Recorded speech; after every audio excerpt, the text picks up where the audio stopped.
Welcome back to 2 Cents Talk. If you've ever earned crypto through staking or mining, you might be wondering, how does the IRS tax this? In today's video, we'll break down how staking and mining are taxed in 2025, the new rules you need to know, and the smartest ways to stay compliant while maximizing your rewards. Before we jump in, make sure to subscribe to the channel, like this video, and share it with your crypto friends. It helps us reach more people and keeps this content free for everyone. What's new in 2025 for staking and mining? Let's start with the big picture. In 2025, the IRS continues to classify staking and mining rewards as taxable income at the time you receive them, not when you sell. That means if you earned $500 worth of ETH from staking or mined $200 in Bitcoin this year, that amount counts as ordinary income on the day you got it, based on the fair market value in US dollars. Later, when you sell or trade those coins, you'll face capital gains taxes, just like any other crypto transaction. So yes, staking and mining can be taxed twice, once as income and again if the asset increases in value.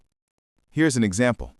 Imagine you're staking Cardano, ADA, and in April 2025, you receive 100 ADA as rewards.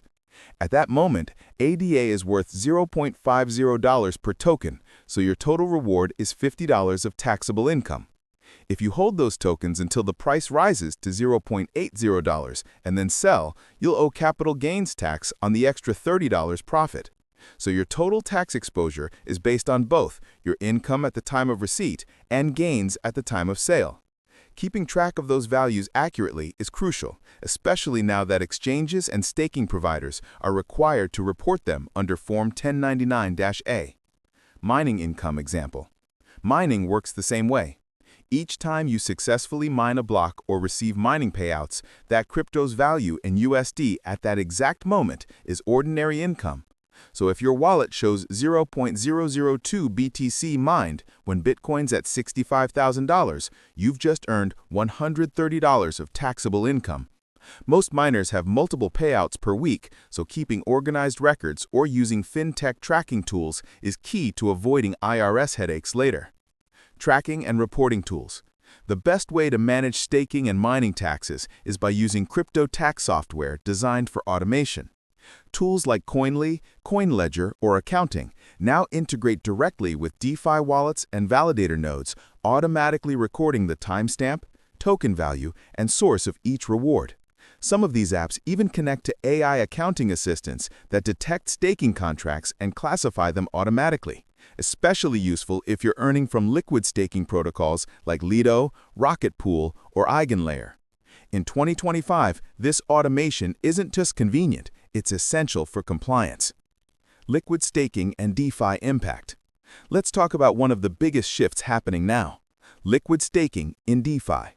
When you stake through protocols like Lido or Marinade, you often receive a derivative token like Steph or MSOL that represents your staked position.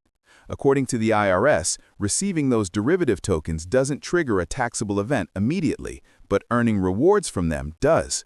So if your STETH generates additional yield, those rewards are considered taxable income at the fair market value when received. This hybrid system, staking plus DeFi liquidity, is pushing for clearer regulations. But for now, the conservative approach is to report all staking rewards as income and log every transaction. Common mistakes to avoid. Let's cover 3 common mistakes people make in reporting staking and mining income. 1. Not recording the value when rewards are received. Many just log when they sell. That's a big error. 2. Mixing wallets or DeFi protocols without tracking. It's easy to lose your cost basis this way. And 3. Ignoring small rewards. Even micro payouts add up, and the IRS systems now catch them thanks to new reporting laws. Always save exchange reports, CSVs, or use automated tax apps. It can save you thousands in penalties. Smart tax planning tips. If you're a frequent staker or miner, here are 2 smart ways to reduce your tax burden. 1. Harvest losses strategically. If your staking tokens drop in value, selling at a loss can offset your gains elsewhere. 2. Use separate wallets for staking, trading, and DeFi. It simplifies tracking and proof for the IRS. And remember, your staking rewards are income on paper, even if you didn't sell, so plan ahead for the cash you'll need to pay those taxes. That's your full guide to staking and mining taxes for 2025. Clear, simple, and up to date. If you found this helpful, make sure to like this video, subscribe to 2 Cents Talk, and share it with your crypto friends, earning crypto rewards this year. Thanks for watching to the end, and don't miss our next episode where we'll show you the top 5 fintech apps to manage your crypto taxes in 2025. See you there.